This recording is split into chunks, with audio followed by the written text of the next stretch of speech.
એમાં ભાગ છે 2। હવે ભાગ 1 માં આપણે પેજ નંબર 89 સુધી જોઈ ગયા। હવે ભાગ 2 માં આપણે પેજ નંબર 90 થી જોઈશું। ચોપડીમાં તમે પાના નંબર 90 પર જુઓ, નીચેની પરિસ્થિતિમાં તમે શું કરશો એ કહેવાનું છે। હવે તમને 7 વાક્યો આપ્યા છે। હવે એ પરિસ્થિતિમાં તમે શું કરશો એની તમારે ચર્ચા કરવાની છે। હવે જોઈએ પહેલું વાક્ય, જો તમે બતક માતા હો તો તમે શું કરશો? જો તમે યુવાન વર્ગ હો તો તમે શું કરશો?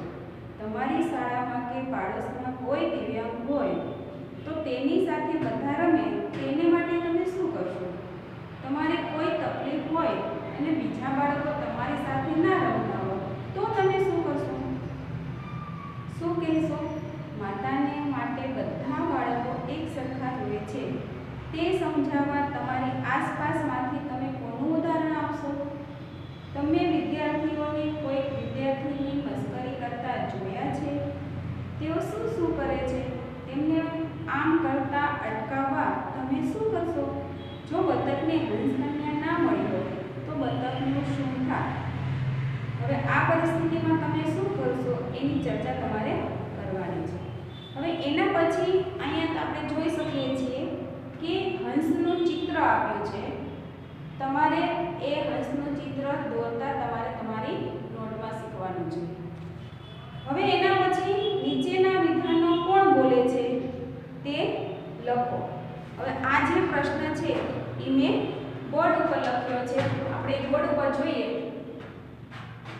આ બતકડું જબરું દેખાય છે। માતા બોલે કે તેને આપણી સાથે રમવા કહે, પણ આપણે તેને નહીં જ રમાડીએ। આવું વાક્ય છે। આ વાક્ય છે કોણ બોલી શકે? તો આપણે પાઠના આધારે કહી શકીએ કે બચ્ચા બોલી શકે।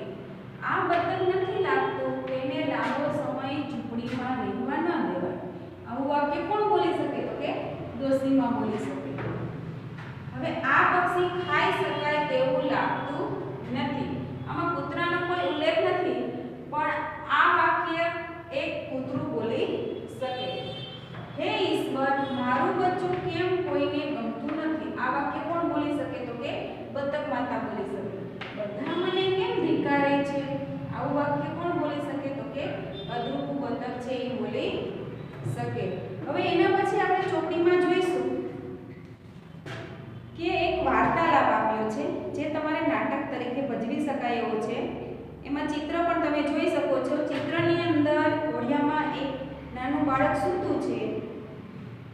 આ વાર્તાલાપમાં એનું નામ મુનિ છે, એની બાજુમાં એનો ભાઈ ઊભો છે, એનું નામ તુષાર છે અને એમના મમ્મી દેખાય છે। આપણે ચિત્ર જોઈ શકીએ છીએ, એને આધારે થોડો વાર્તાલાપ છે એ જોઈએ। મમ્મી કહે, મુનિ કેમ રડે છે તુષાર? તુષાર કહે, એને ઘોડિયામાંથી બહાર નીકળવું છે તેથી તે રડે છે। મમ્મી કહે, તો એને બહાર કાઢને। તુષાર કહે, એને તેડું તો વધારે રડે। હવે મમ્મી છે એ મુનિ રડે છે એટલે તુષારને કહે છે કે તું એને બહાર કાઢ। ત્યારે તુષાર કહે છે કે હું એને તેડું તો એ વધારે રડે છે।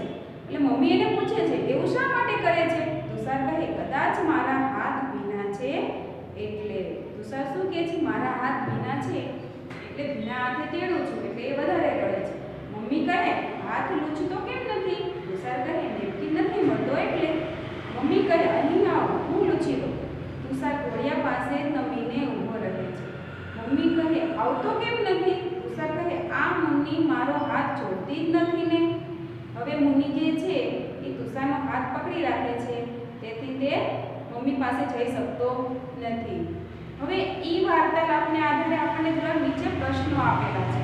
તો એ સૂચનામાં આપણને શું કીધું છે કે દરેક પ્રશ્નના આખા વાક્યમાં 2 વાર જવાબ આપો। એકવાર એટલે અને બીજી વાર તેથી બોલીને। આપણે ચોપડીમાં જગ્યા નથી એટલે આપણે લખવાના નથી, પણ આપણે એને સમજીશું। હવે તમે એકવાર આપણે એટલે નો ઉપયોગ કરીને જવાબ આપવાનો છે અને બીજા વાક્યમાં આપણે તેથીનો ઉપયોગ કરીને જવાબ આપવાનો છે। આ 5 પ્રશ્નો છે એના જવાબ આપણે જે વાર્તાલાપ આપ્યો છે એમાંથી આપણે શોધીને લખવાના છે। એટલે અને તેથી બંનેનો અર્થ સરખો થાય, પણ બંને રીતે આપણે અહીંયા જવાબ આપવાના છે। હવે પહેલો પ્રશ્ન આપણને પૂછ્યો છે કે મુનિ કેમ રડે છે, તો આપણે વાર્તાલાપમાં જોયું કે મુનિ શું કામ રડતી હતી, તો કે મુનિને ઘોડિયામાંથી બહાર નીકળવું હતું એટલેનો ઉપયોગ કરીને આપણે આપી શકીએ કે મુનિને ઘોડિયામાંથી બહાર નીકળવું હતું એટલે રડતી હતી. પછી બીજી રીતે જવાબ આપી શકીએ કે મુનિને ઘોડિયામાંથી બહાર નીકળવું હતું તેથી રડતી હતી. આ રીતે એટલે અને તેથી બંનેનો ઉપયોગ કરીને આપણે વાક્યનો જવાબ આપવાનો છે. બીજું વાક્ય, તુષાર અડે ત્યારે મુનિ શા માટે વધારે રડે છે, તો આપણે જવાબ આપી શકીએ કે તુષાર અડે ત્યારે મુનિ શા માટે વધારે રડે છે, તો તુષારના હાથ ભીના હતા એટલે મુનિ વધારે રડે છે. અને બીજી રીતે જવાબ આપી શકીએ કે તુષારના હાથ ભીના હતા તેથી મુનિ વધારે રડે છે. તુષાર હાથ શા માટે લૂછતો નથી, તો આપણે જવાબ આપી શકીએ તુષાર હાથ લૂછતો નથી કારણ કે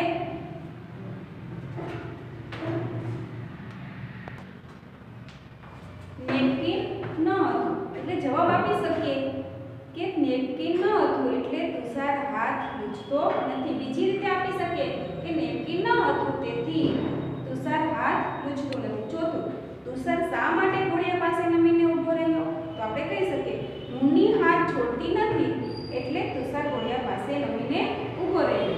પછી બીજી રીતે આપીએ કે મુનિ હાથ છોડતી નથી તેથી તુષાર ઘોડિયા પાસે નમીને ઊભો રહ્યો. તુષાર મમ્મી પાસે હાથ લૂછવા કેમ ના ગયો, તો આપણે જવાબ આપીએ કે મુનિ હાથ છોડતી નથી એટલે તુષાર હાથ લૂછવા મમ્મી પાસે ન ગયો. અને બીજી રીતે જવાબ આપી શકીએ કે મુનિ હાથ છોડતી નથી તેથી તુષાર હાથ લૂછવા મમ્મી પાસે ન ગયો. હવે એના પછી જુઓ, વાંચો અને લખો. આપણને થોડા ચિત્રો આપ્યા છે અને એક ઉદાહરણનું વાક્ય આપ્યું છે. એ જ ઉદાહરણનું જોઈ આપણે અહીંયા બાજુમાં જે ચિત્રો આપેલા છે એની નીચે એટલે અને તેથીનો ઉપયોગ કરીને વાક્ય બનાવવાના છે.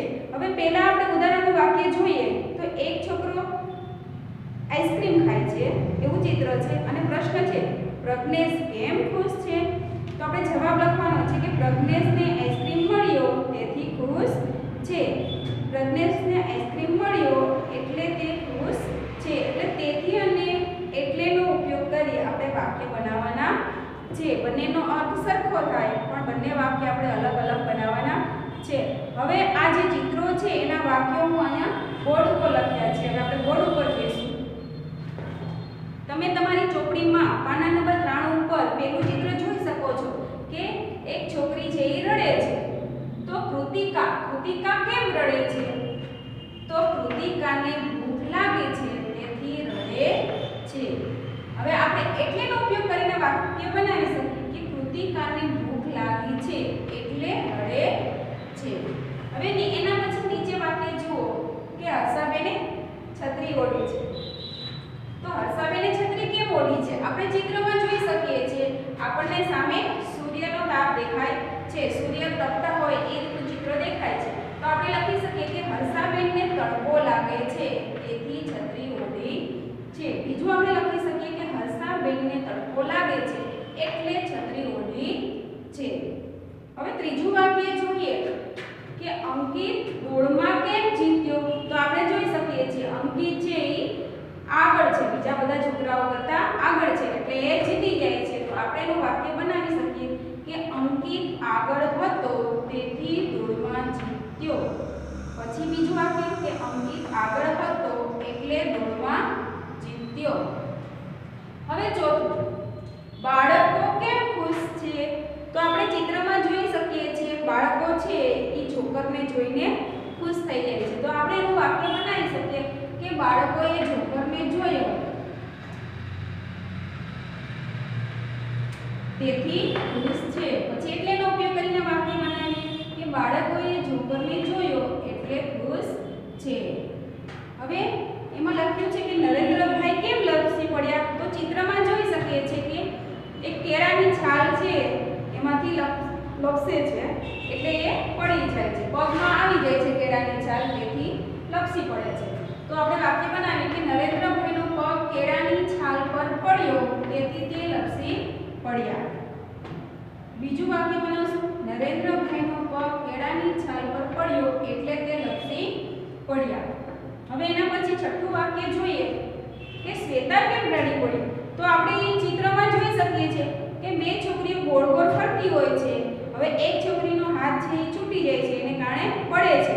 તો શ્વેતા શું કામ પડી ગઈ? તો કે હાથ છૂટી જવાથી પડી જાય છે. તો આપણે એનું વાક્ય બનાવી શકીએ કે શ્વેતા હાથ છૂટી ગયો તેથી એ પડી ગઈ. શ્વેતાનો હાથ છૂટી ગયો એટલે એ પડી ગઈ. આવી રીતે તેથી અને એટલે બંને શબ્દનો ઉપયોગ કરી આપણે અહીં બે બે વાક્ય ચિત્ર જોઈને બનાવવાના છે. આપણે ચોપડીમાં એ લખવા માટે જગ્યા આપી છે. તમારે પણ સારા અક્ષરે ચોપડીમાં જોઈને આ વાક્યો બનાવીને લખવાના છે. હવે પાઠ 6 માં ભાગ 2 સુધી પાના નંબર 93 સુધી કરીશું. એના પછીનો આગળનો જે પાઠ છે પછીના ભાગમાં જોઈશું. હવે આમાં તમારે ચોપડીમાં જેટલી જગ્યા પેન્સિલથી લખવા માટે આપી છે એટલા જવાબ તમારે આ બોર્ડમાં જે લખ્યા છે એ પ્રમાણે સારા અક્ષરે જોઈ તમારે ચોપડીમાં લખવાના છે. પછી એટલું જ તમારે જે ગુજરાતીની નોટ બનાવી હોય એમાં સારા અક્ષરે પેજ નંબર 93 સુધી પૂરું કરવાનું છે. નમસ્તે વિદ્યાર્થી મિત્રો.